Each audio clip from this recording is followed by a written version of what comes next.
Assalamualaikum warahmatullahi wabarakatuh. Halo teman-teman sebangsa dan setanah air. Selamat jumpa, selamat bertemu kembali dengan saya dalam acara yaitu pertemuan pada kesempatan sekarang ini dari Petualangan Misteri. Itu akan mengguar seolah-olah pengalaman hidup seorang teman yang ada di Bukit Maninjau, Riau, Sumatera ya. Itu Sumatera Barat. Dan mudah-mudahan ada manfaat bagi kita sekalian, dan tolonglah dukung dan subscribe terus Petualangan Misteri bersama saya. Dan untuk itu kami persilahkan tentang mengoreksi atau mengguar yaitu pengalaman Anda yang terlantar atau tersesat di Bukit Maninjau tersebut. Dan waktu kami persilahkan.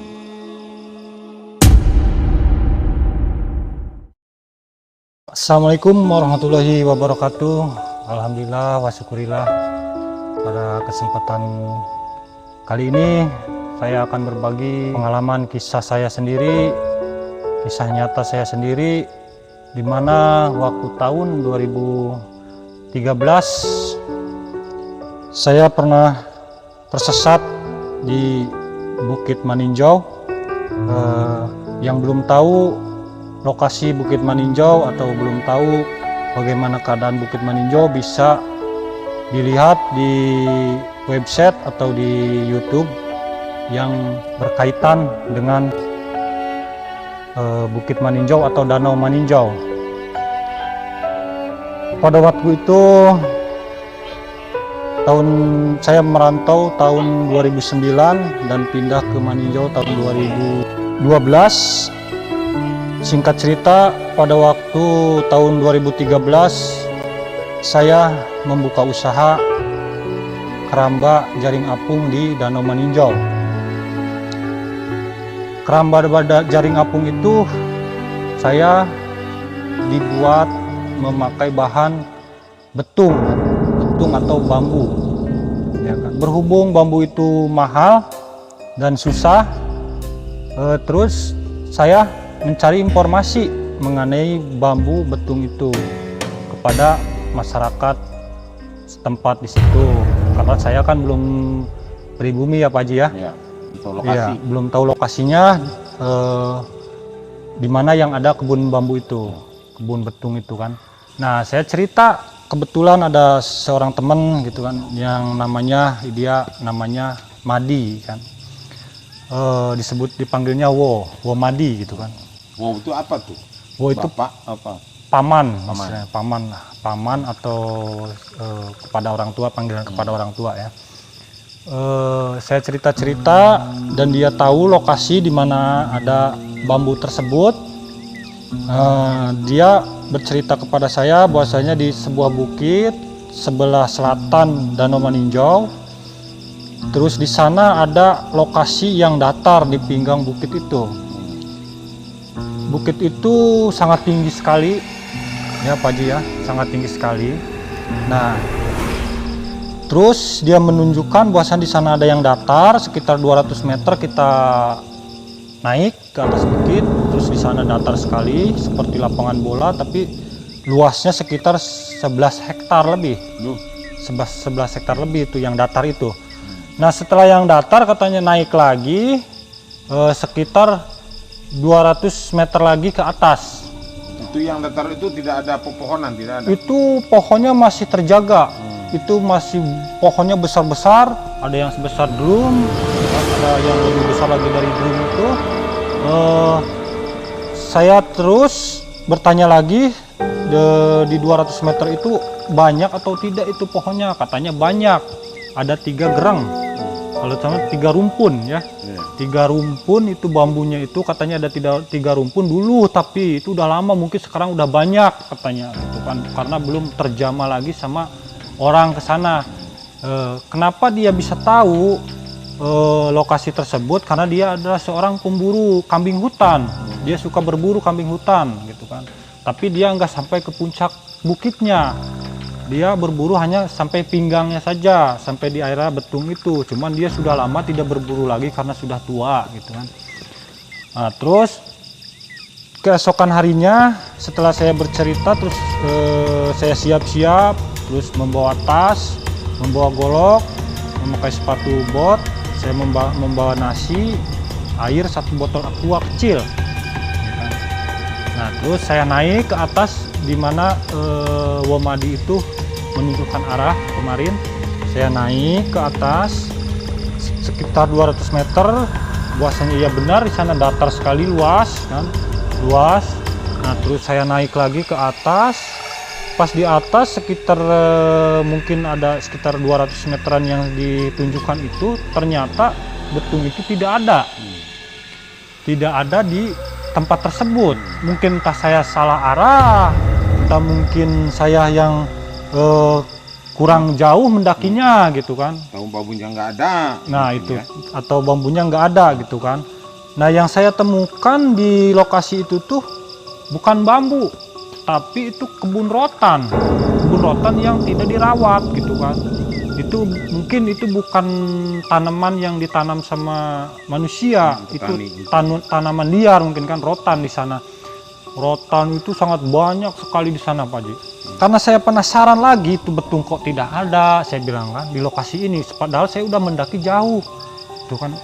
Saya ragu-ragu tuh mau mendaki lagi ke atas tuh, ragu-ragu takut tersesat. Tapi saya memberanikan diri gitu kan, karena sepertinya karena semakin atas gitu kan, saya itu semakin enak aja gitu kan. Padahal itu posisinya kita mendaki, tapi kok tidak terasa capek gitu kan.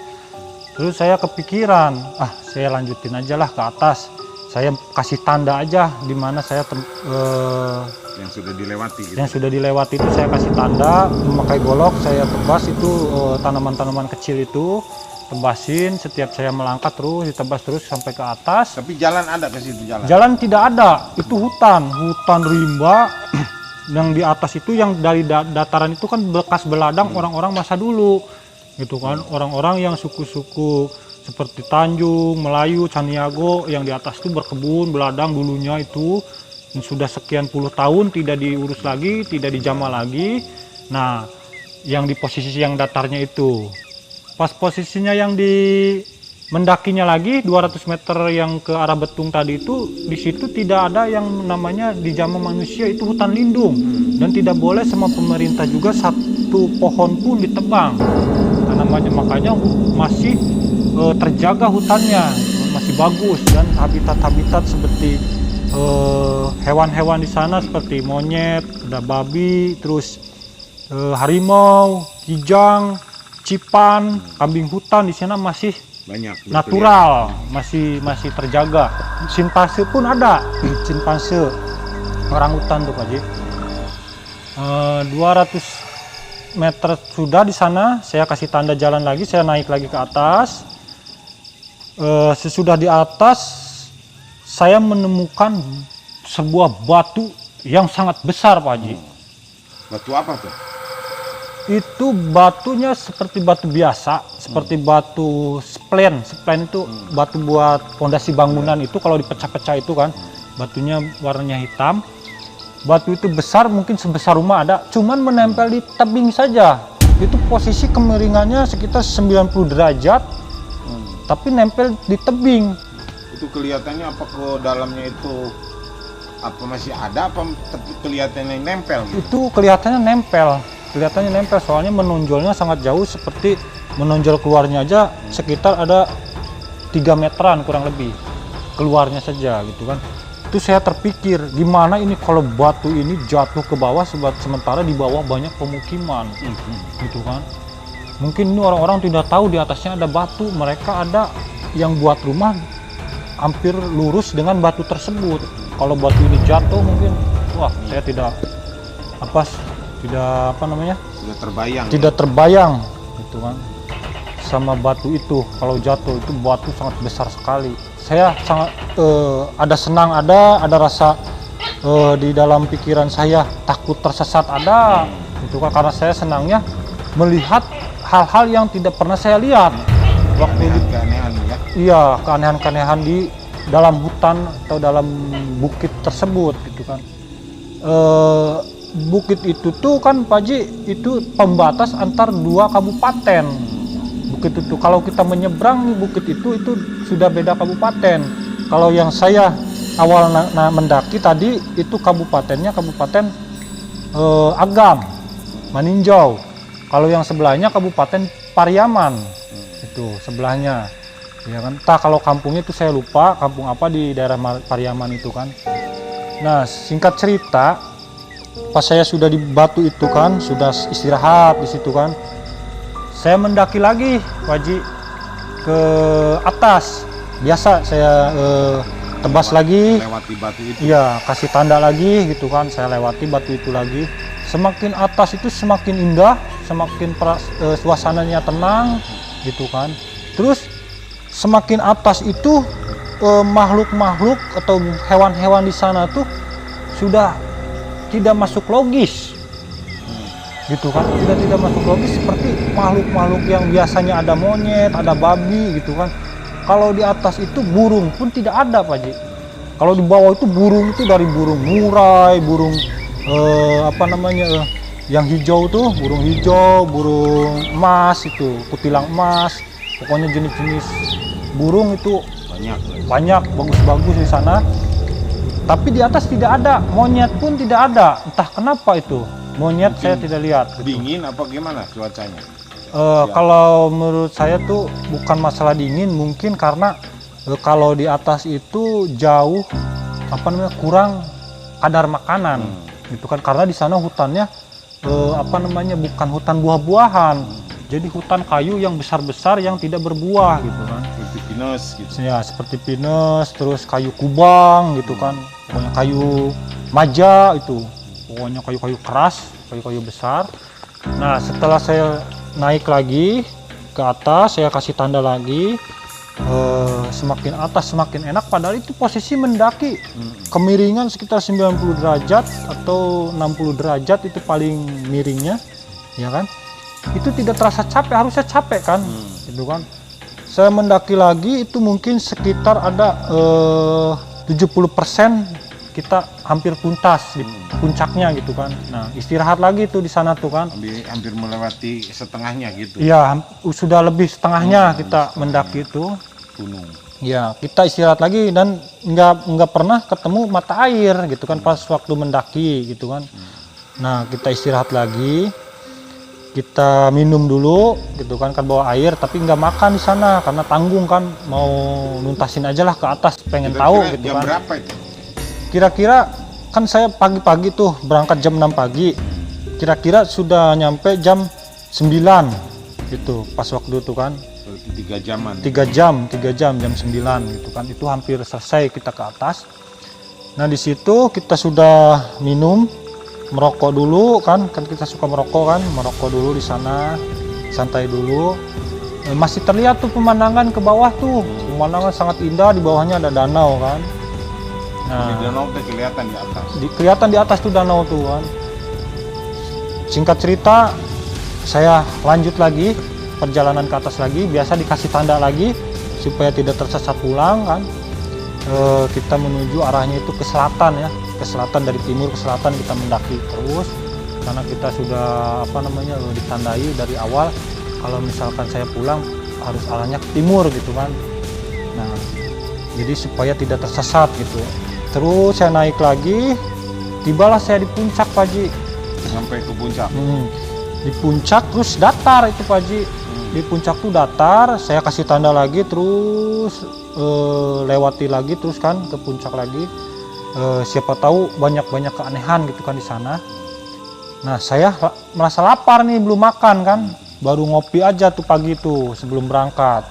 Makan dulu di sana, sudah makan di sana, terus minum sisa air setengah botol lagi, saya minum, gitu kan, sudah minum.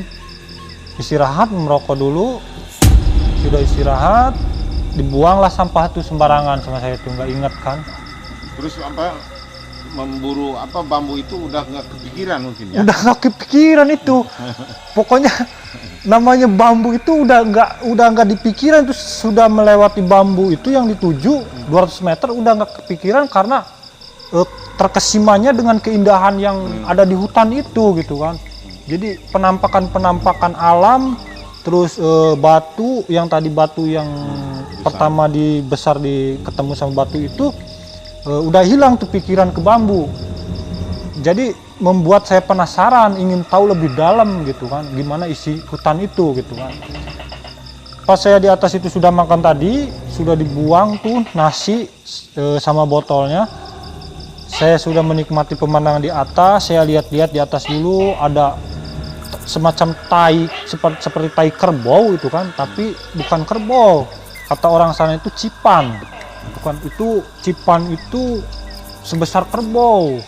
Besar gitu kan, Seperti tapi gajah gitu. ya seperti gajah, tapi itu cipan. Itu tinggalnya di hutan yang jarang terjamah manusia gitu kan. Itu kan sangat, kalau ini apa namanya, seperti apa namanya, Ganas lah gitu.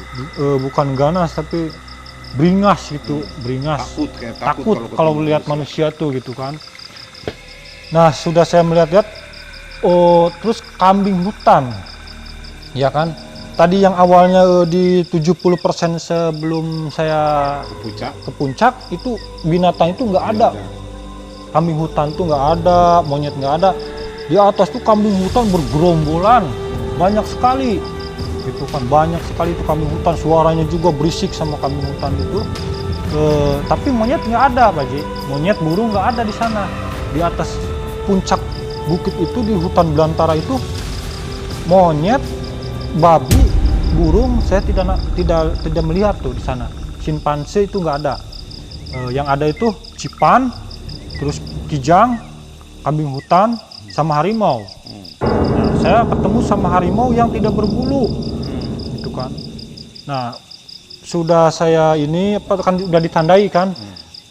Saya waktu jalan pulang, itu kan jalan pulang kembali ke apa namanya, ke sebelah utara, ya kan, ke sebelah utara. Itu perasaan iya sebelah utara menurut saya gitu kan, sebelah utara. Saya lihat tanda dulu kan, pertama tanda sepanjang 20 meter itu masih ada. Masih ada tanda saya tuh kan, saya ikuti itu. Pas 20 meter saya berjalan ke sebelah timur, itu tanda itu sudah patah-patah semua. Si pohon-pohon yang kopi liar, semacam yang apa namanya, tanaman yang seperti apa namanya, balakacida tuh. Ya kan, balakacida itu kan ada di atas tuh. Itu udah patah-patah semua, anak-anak apa namanya, bibit-bibit pohon-pohon yang sebesar telunjuk itu, sebesar jempol itu patah-patah semua di sekitar situ, gitu kan. Saya bingung kan, ini kan yang saya tandai gitu kan, kok patah semua gitu kan. Terus yang bekas saya kan, kalau sama golok itu kan si ininya kayak tuh tilas pacing gitu ya, tajam kan. Itu nggak tajam gitu kan, padahal itu pas 20 meter ke situ tuh itu semuanya rata, kayak digigit-gigit kambing gitu kan ujungnya tuh. Nah saya kebingungan di situ, saya pulang ke arah mana ini gitu kan. Saya lurusin aja kan, siapa tahu ini pas benar ke sebelah timur kan. Ternyata saya nggak ketemu yang namanya turunan gitu kan, turunan untuk turun ke bawah gitu kan. Semuanya datar semuanya. Dan itu saya bingung kan, ini saya pulang harus ke arah mana gitu kan. Saya ke arah sini nggak nemu turunan, ke arah sana nggak nemu turunan, udah hilang arah, mana timur mana barat nggak ada. Saya lihat ke atas itu putih semua, nggak ada matahari. Matahari itu nggak kelihatan. Saya naik ke atas pohon besar tinggi kan, naik. Saya masih sadar tuh kan, siapa tahu kalau naik ke atas itu kelihatan di mana arah kita gitu kan, danau mungkin kelihatan kan. Saya naik ke atas, ternyata kalau naik ke atas itu penampakannya putih semua, seperti di atas awan, putih aja semua itu, nggak ada arah lagi.